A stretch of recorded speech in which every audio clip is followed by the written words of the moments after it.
Ladies and gentlemen, it's Benny Hill time.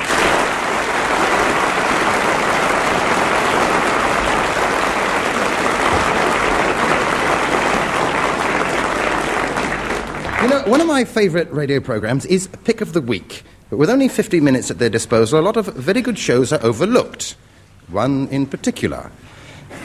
So to put things right, we thought we'd give you our own Pick of the Week. Last Tuesday in the programme Today, Peter Vernon interviewed Mr. and Mrs. Grimley, the well-known folk dancers. Come along, Henry. Well, hello to you. Hello, it's wonderful to be here. Now, I understand that you and your husband have just returned from Scotland. Yes, we have. Henry? Sorry, dear.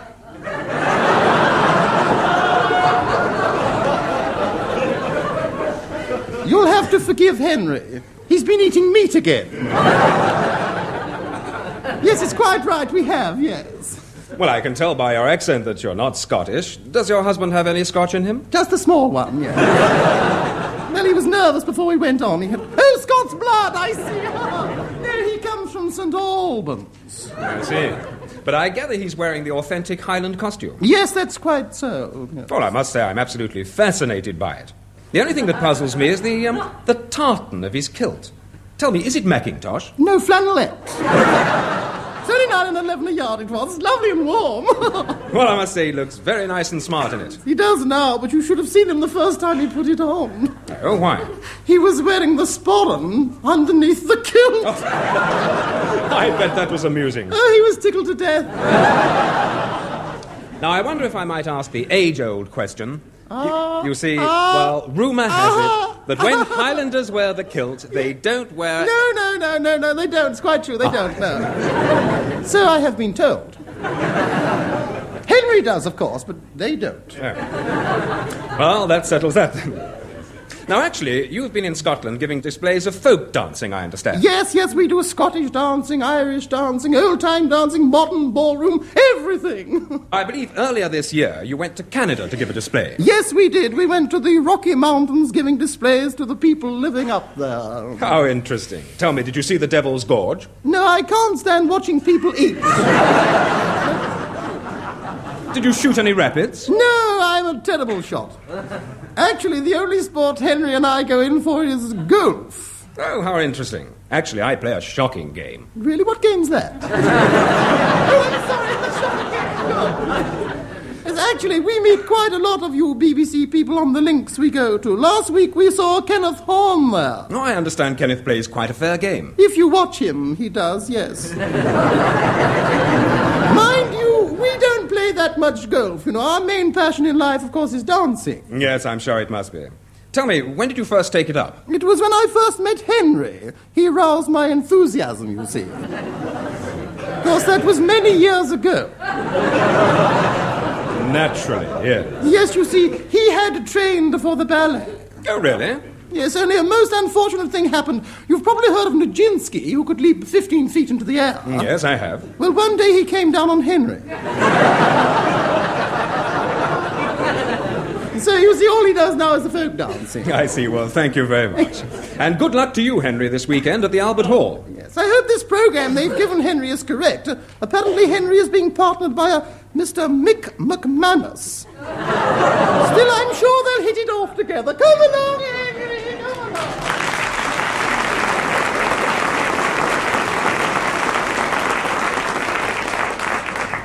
Down your way, this week visited Dalton Abbott. From where I'm standing, I can see nothing but farms, fields, and market gardens. And with me is Mr. Drudge, who runs the largest farm in this truly rural part of England. Now, you've lived on this farm all your life, I believe, Mr. Drudge? It's quite right, sir. I was born here, I married here, and I expect I should die here. Yes, I believe you even married the girl next door. That is quite right. I fell for Gertrude the first day I seen her. She was in her garden with her summer bloomers.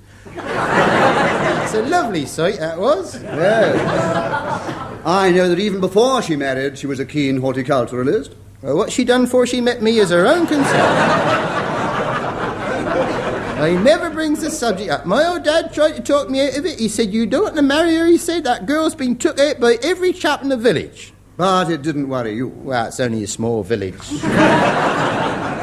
But I believe you proposed and were accepted 3 days after you met. That is quite right, sir. And just 1 year after that, sir, the results of our efforts was to be seen in our nursery. How charming. Was it a boy or a girl? Rhododendrons. With variegated leaves. That's very rare, that. I believe that your farm is one of the most advanced in the country. That is quite right, sir. We does what they calls modern vegetable growing. Like, for instance, take tomatoes. We specialise in the cubic wonder. The cubic wonder? That's special for sandwiches, that is. There's no unfilled corners with that. Then we grows gin cress. Gin cress? Beats watercress, that does. We even feeds that to the cows. But doesn't it affect them? It gives them hiccups. And that way they churns their own butter.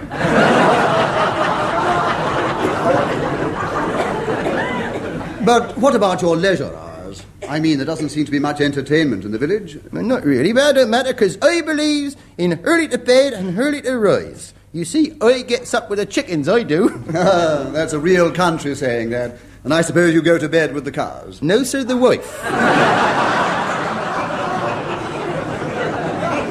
Here, sir, I got a picture of her here. There she is, sir, feeding the pigs. She's the one with the hat on. Well, now, perhaps you'd like to choose a record. Yes, I would. I should like to hear that lovely ballad, Lover, sung by Miss Jan Waters.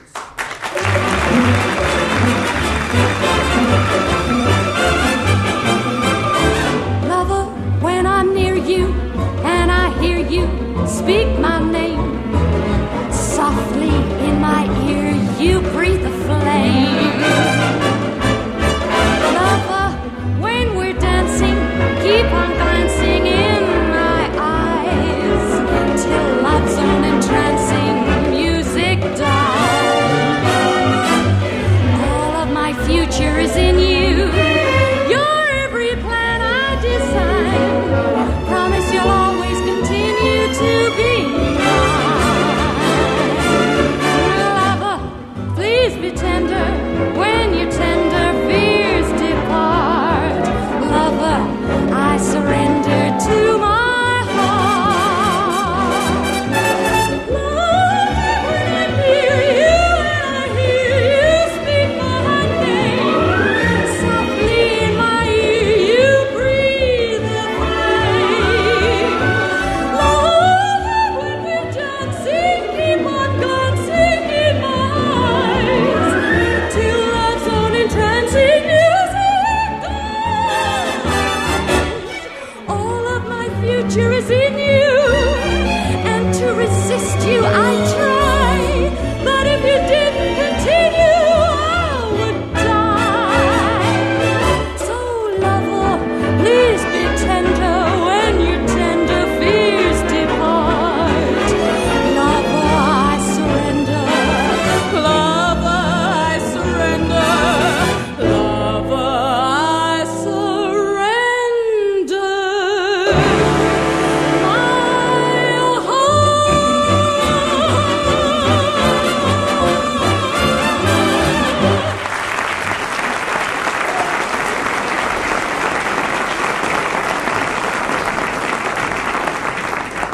And now, once again, it's time for Benny Go Round with Peter Vague. Hello there.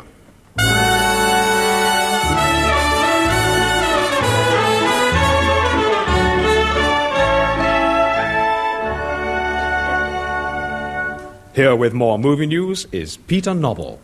Thank you, Peter. Well, the news at home is that at the studios at Boreham Stiff, they are making a film about a neurotic French plumber who spends his life fitting cold taps in Paris hotels, and it's called Freud. Pine Tree Studios are making Beauty and the Beast, starring Peter Lorre. The part of the Beast has not yet been cast. Out at Beacon Park last week during the filming of Cage Me a Cockroach, I was invited to the birthday party of lovely young actress Shirley Ann Fishpond. But, of course, the star attraction was the birthday cake, and I couldn't help admiring the 22 candles that were on the piece I had. That's all for now. More movie news next time. Well, now, with me in the studio today is the well-known film director-producer, Mr. Fred Scuttle. Mr. J. Arthur Scuttle, if you don't mind, sir. Oh, I beg your pardon, Mr. J. Arthur Scuttle. Now, Mr. Scuttle, would you tell us about your more recent films? Yes, sir. My most recent films are all very advanced and highly original, sir. I've done Last Year at Marion Good, Scuttle 8.5. Is that because, like Fellini, you've made 8.5 films? That's the size of my head. What was the first film you ever directed? It was what they call a novel vague film. A novel vague film? It was based on a vague novel. Tell me, what's it about? It is about, sir, a demented fish fryer from Accrington. He's very unhappy, sir, you see. His wife doesn't understand him. Why is that? She's Norwegian. What's this film called? Sunday night and Monday morning. Why Sunday night and Monday morning? It's the only time she lets him in the house. They don't get on very well. Oh, they fight like cats and dogs, they do. So, as a matter of fact, she has only spoken to him 6 times since they have been married. Bless my soul. Yes, sir. Now then, sir, one day they decide to take the 6 children for a picnic, you see. And they go to Hankey Park, sir, and there they have what the French call déjeuner sur le herbe. Which means? They have lunch on Herbert. Now, sir, this Herbert is an introverted extrovert, you see. He has what we in the trade call an Oedipus complex. Oedipus? He hates cats. Now then, sir, he goes very late one night to visit his mate, who is a taxidermist. And as he arrives, this taxidermist is just about to finish off a Siamese cat. Now then, this Herbert sees the cat, sir, and he goes berserk. He picks up a stick, sir, and advances towards it. Now, the taxidermist says, "Here, what are you going to do to that Siamese cat, mate?" And Herbert says, "I'm going to give it a Bangkok." See? And he does, sir. He knocks the stuffing out of it, sir. Now, what is the denouement? What, sir? The denouement? Oh, the upshot. Oh, well, you see, sir, what happens is this furious attack rids him of this hatred that he has of cats.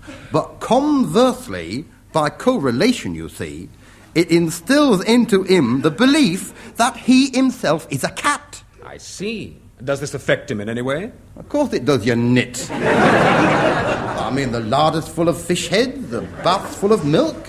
You see, sir, he never has a bath because, like a cat, he is terrified of water. You see, sir, in his ways, he is exactly like a cat. How does he clean himself? With difficulty, sir.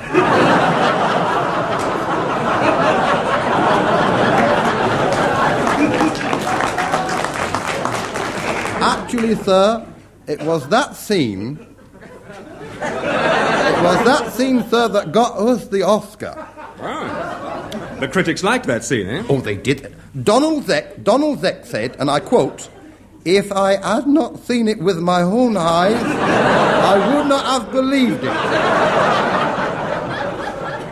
And Robert Robinson referred to it, sir, as poetry in motion. I see. Now, tell me, have you been influenced by any of the continental directors? Chabrol, Truffaut, Ingmar Bergman? Oh, of course, Ingmar Bergman. I've been greatly influenced by her, sir. And that Italian one, sir, Anthony Onions. Oh, Antonioni. Yes, him, yes. As a matter of fact, I was going to write to him last week, sir, and it was rather difficult. Yes, I think I know what it is. You can't spell Antonioni. I can spell it, sir, I just don't know when to stop. Now, what is your latest film? My latest, sir, is an adventure film which I writ myself, entirely original, called From Moscow with Love. It's about a secret agent called James Pond, or 0017. You know, I can't quite put my finger on it, but this sounds vaguely familiar. No, sir, I writ it myself, sir. It come out my own head. And who's in it? Mervyn Cruddy, sir, and Zaza Waters. Well, here now is an excerpt from J. Arthur Scuttle's latest film, From Moscow with Love.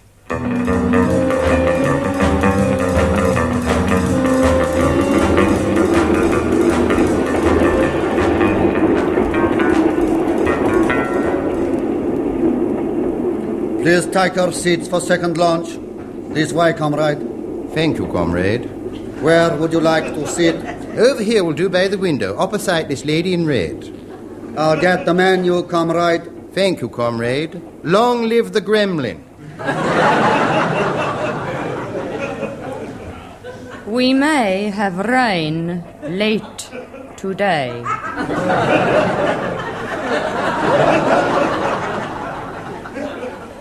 But I do not think it will rain tomorrow. Red sky at night, shepherd's delight. In Spain, the rain stays mainly in the plain. For every door there is a key. I've got a lovely bunch of coconuts.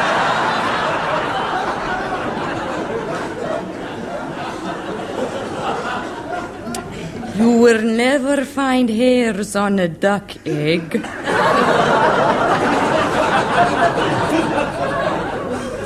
But you will always find hairs on an ape. It is only the hairs on a gooseberry that stop it from being a grape.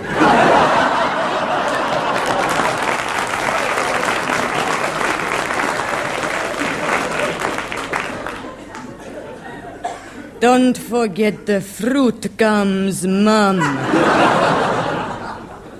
Hands that do dishes can be soft as your... Ah, here comes the waiter. Will you order now, comrades? Oh, yes. I will have a glass of Georgian white with a vodka chaser, stuffed Bessarabian vine leaves, Caucasian shazlik, and a Siberian peach melba. And you, comrade? Half a mild and bitter. Brown Windsor soup. Roast beef and Yorkshire pudding, boiled potatoes, cup of tea with milk. Oh, and some rice pudding for afters. Very well. You don't think he suspects I'm English, do you? Of course not. Your disguise is perfect. Oh, James, it's been a whole week since I last saw you. It's been agony. I know. Oh, you're so handsome and I love you so very much. Oh, I've longed to hear you say that. Say it again. I love you. No, the bit about me being handsome. Oh, you're so wonderful, 0017. Oh, come. Please call me 00. Very well, 00. Tell me, any news of Hassan Ben? I'm afraid not. You don't think he's gone over to the Russians, do you? Don't worry. This week I've recruited no less than 3 new agents. 3? Oh, well done. Do I know them? I don't think so. One is a shepherd. One lives alone in a cottage in Smyrna. And the other works at the mint at Ankara. Then you mean... Yes. I have a shepherd spy, a cottage spy, and a mint spy.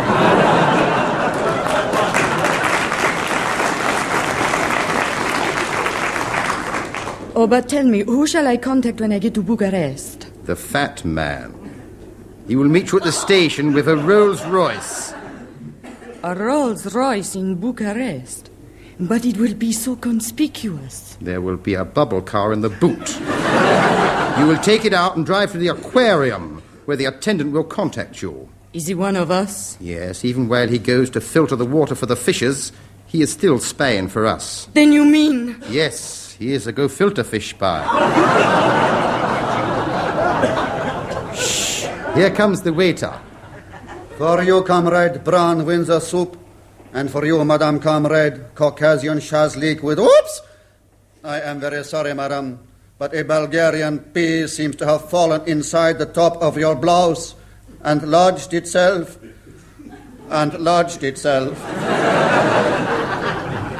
Well, don't just stand there. Go and get a warm spoon. Very well, comrade. Oh, it's all right. He's nothing 00. Great Scott, that envelope you had, it's missing. He must have taken it during the confusion, the swine. I hope it doesn't contain anything important. Only false information, James. Oh, you're crafty, you are. The real information is in the next carriage. Meet me outside my private compartment in 5 minutes. I have plans. Perhaps I'd better meet you inside. Why? I have plans too. Oh, very well. You're a cool one, 00. In 5 minutes, then. So you've lost your lady friend? And you've lost your accent. Just what are you up to, comrade waiter? Not comrade waiter, comrade, but comrade Carruthers, MI5. Great Scott. But I thought you were one of them. No, I'm one of us. Then she's not one of us? No, she's one of them. It's all very confusing. Who is she then? She's Olga Tartar-Tobin. One of the underground, eh? I might have known. I wonder how much she knows about Hassan Ben. Why? He hasn't been in contact lately. I'll warrant they're holding him prisoner in her compartment. I'm going in after him. But there are probably dozens of them, all armed. You're forgetting something, aren't you? What? They are Russian, but I am British.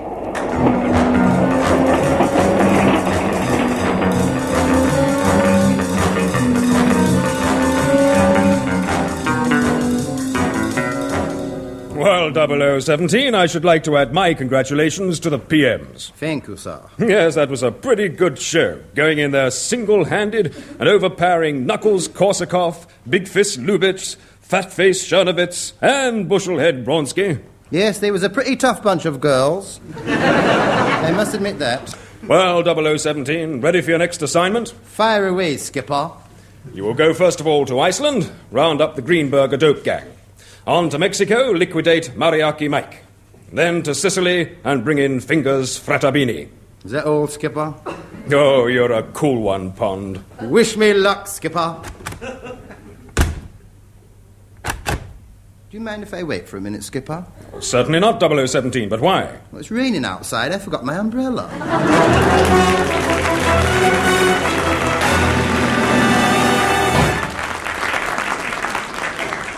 In spite of the counter-attractions of television, radio, films and dance halls, more books are being read by young people than ever before. And, of course, Harry Hill and Lofty Vernon are no exception.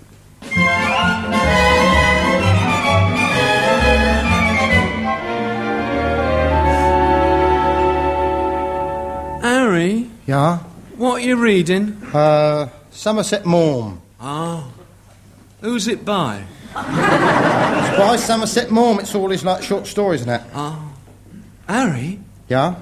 Read us a story. What, again? Why can't you read yourself? You can read, can't you? Oh, yeah, only I like read slow and I lose interest. All right, what do you want then? Treasure Island? Oh, no, not that one. But you always like Treasure Island. No, I'd like you to read me The Minstrel Boy. All right, then here we are. Here we go. Once upon a time, there was a minstrel boy called Harry. Hey, Harry? Yeah? That's your name, isn't it? Harry. Do you mind? A minstrel boy called Harry. He was a shy and sensitive lad with a lovely voice to boot. I know a girl and her name is Hillary. Took her for a walk down by the distillery. Then I ended up in the pillory. There ain't no justice, is there? Hey, Harry, why aren't we singing at the Two Air Holes Coffee House this evening? I'm not going in there no more, Ringo. Last time he was in there, I was accused. They accused me of coming out without paying for me coffee, and I don't like being accused by no one. Well, did you? Did I what? Did you come out without paying for your coffee? Oh, yeah. But I don't like being accused, see? What are we going to do this evening, then? I don't know. Yeah, how about going up the estate and seeing the jousting tournament? Nah, it's only the reserves. I seen them last week. 4,000 quid they paid for that outside night. He ought to be flogged, mate. You ought to flog him and get someone who can see straight. Who's in the stocks this week? Anyone worth it in? I think it's Big Sam, the blacksmith. I don't think I bothered him. Oranges, oranges, lovely ripe oranges. Oh, look over there. Where? Over there. Oh, yeah. It's Nellie Gwynn. Who? Nell Gwynn, the orange seller. Oh, she's got some lovely jaffas, she has. I can see that. But you don't get many of them to a pound. Aye, then, you can stop walking up and down. We've all seen you. Do you mind? Yeah, how'd you like to be May Queen this year? I could fix it, you know. I know one of the judges. You must be out of your medieval mind. Well, how about coming up to Morris dance later on and have a jig around the old maypole in it, eh? Well, it so happens that I have a date tonight with an earl. He's going to introduce me to the king. Yeah, I bet. What, Charles II and Nellie Gwynn? That'll be the day, won't it, eh? He's getting you out of ears. They're all alike, them earls. Oh, you're just jealous. I bet you've never even met any nobles. Never met any nobles? You're kidding. My sister's got an earl coming round our house this evening. I'll bet he's not a belted earl. He will be if my old man catches it. What about it, eh? I'll serenade you and that. Yeah, he can sing and play the lute. Can he really? Come on, Harry, give her a song. Nah, she don't hear me sing. Oh, yes, I do. Come on. Nah, you don't hear me sing. Oh, all right, then, if you don't want to. Well, if you really want to hear me sing, then. She is so fine, she is so fair, I'd follow my lady anywhere.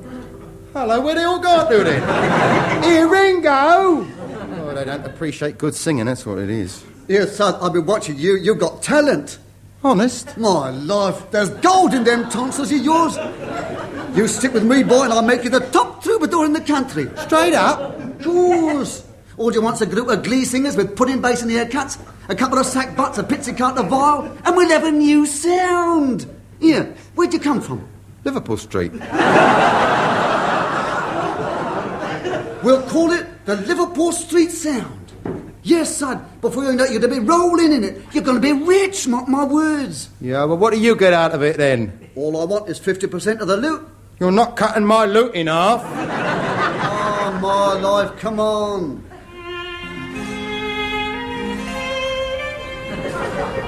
So Harry the minstrel went off to the Baron's house and he practised and practised and practised. Let's have it again slowly and remember what I taught you. Oh, yeah. She is so fine. She is so fair. I'd follow my lady any way. Great. Now don't forget a bit of leg wobble and the finger clicking and just a little more mumbling and then you'll be ready for the road. So off they went, and Harry the minstrel sang all over the country, in alehouses, in barns and village halls, and he even sung for the Norman Armed Forces bases. Until at last he realised his life's ambition, the paradium. He went on straight after Beat the Sundial, and he was a big success, and he lived happily ever after. She is so fine. She's so fine. She is so fair. She's so fair. I'd follow my lady. Follow my lady. Anywhere. Long to see those eyes. Swimming in the sky. Long to hold her hand. Doesn't miss a thread. Long to hold her tight. Far into the And night. I long to kiss the dimple. Underneath her wimple. She is so fine. She's so fine. She is so fair. She's so fair. I'd follow my lady. Follow my lady. Anywhere.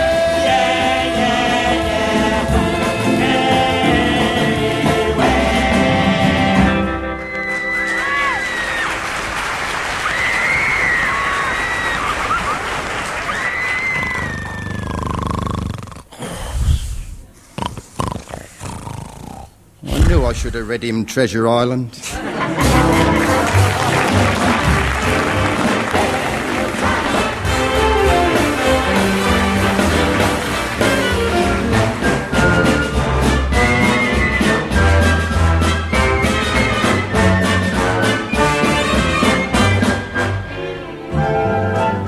That was Benny Hill Time with the BBC Variety Orchestra conducted by Paul Feneley, the Michael Sam Singers, Peter Vernon, Jan Walters and Anthony Sharp. Benny Hill Time was written by Benny Hill and produced by John Brown.